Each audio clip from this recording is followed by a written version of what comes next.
Hey guys, so this is my speech three. I'm going to be building off of my second speech, which was basically talking about how in America right now there's a lot that is wrong with the workplace. Um, you can look at just the overall working conditions as well as how major corporations are treating their workers. And the deeper you look into it, you can highlight a lot of issues. And overall, to fix this, I think that the main thing we need to do is advocate for more workers' rights and try to improve the relations between these workers and these bigger companies to end the era of resignation. So, more specifically, we need to advocate for service sector prevailing wage laws, more flexibility within the workplace, and better working conditions. And ultimately, that will remedy the great resignation. So the resignation problem is Americans are resigning from their jobs at an increasingly high rate. And if you take a closer look into this, you can examine some of the causes of this issue.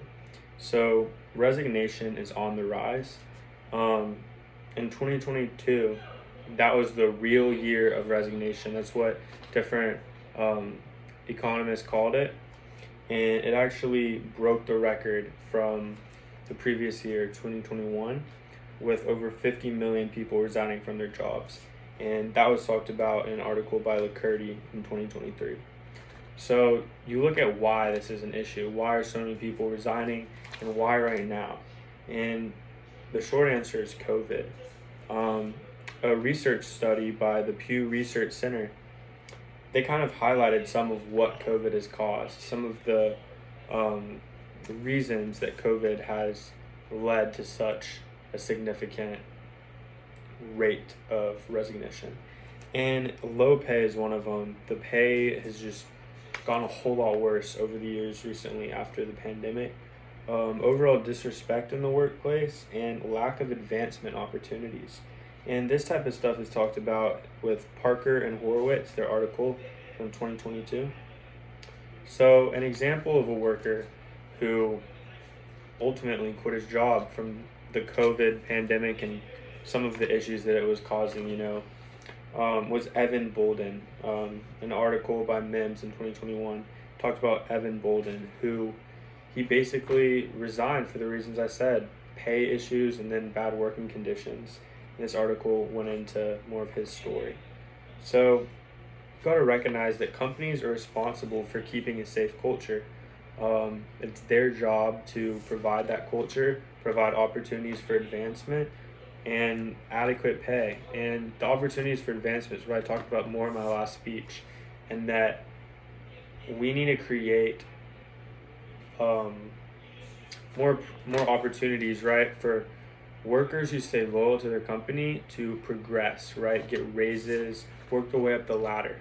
And when a company doesn't do this, it's similar to them like not treating their workers like people, because they're loyal to their company and they don't really see that loyalty back. And that was what Evan Bolden, that was kind of his main point in resigning. He was trying to make a point about all that. Another example of this that is seen in our world today with COVID and the effect that's had is there's a large number of workers now who prioritize flexibility when they leave their jobs.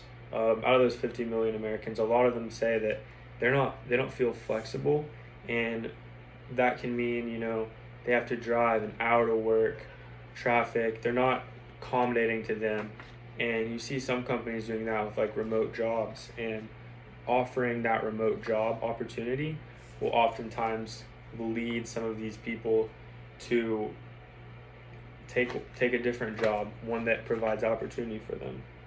And I think we need to understand that as civilians, there's stuff laid out, there's laws laid out, policies laid out, and we don't have direct control over that, but we can advocate for change, and ultimately that will lead to stuff being done. And the people who do lay out these laws, who do lay out these policies, they'll hear us.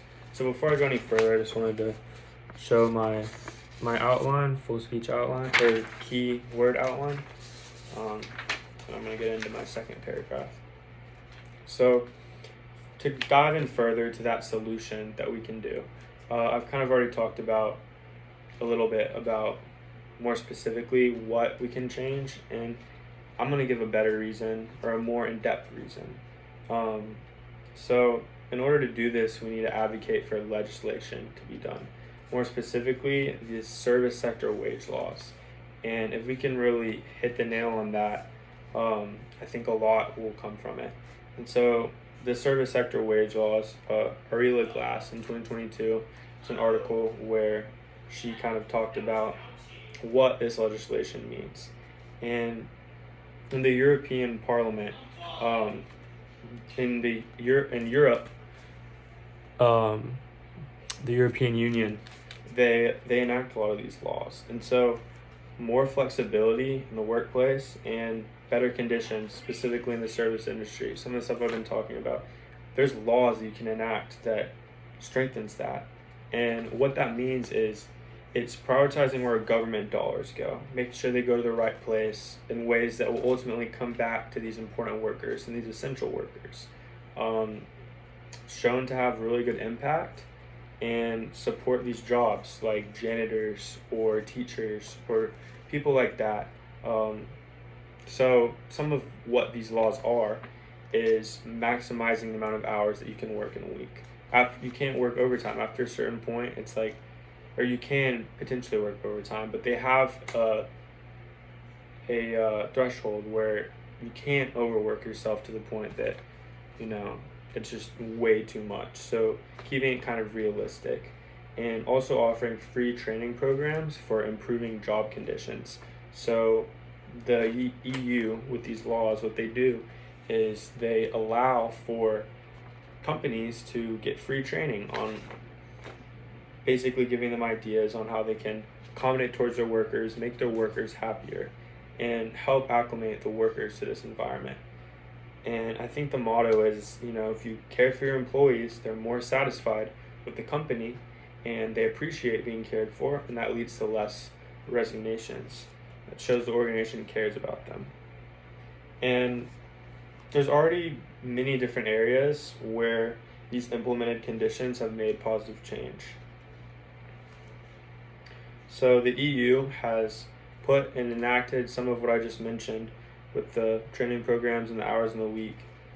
And it's been very important because, like I said, these Americans, now, if we do what the Europeans did, they will appreciate their companies really putting forth the effort to show them that they care, whether that's through these programs or through specific laws that adds for flexibility. It's going to create a better company-employee relationship.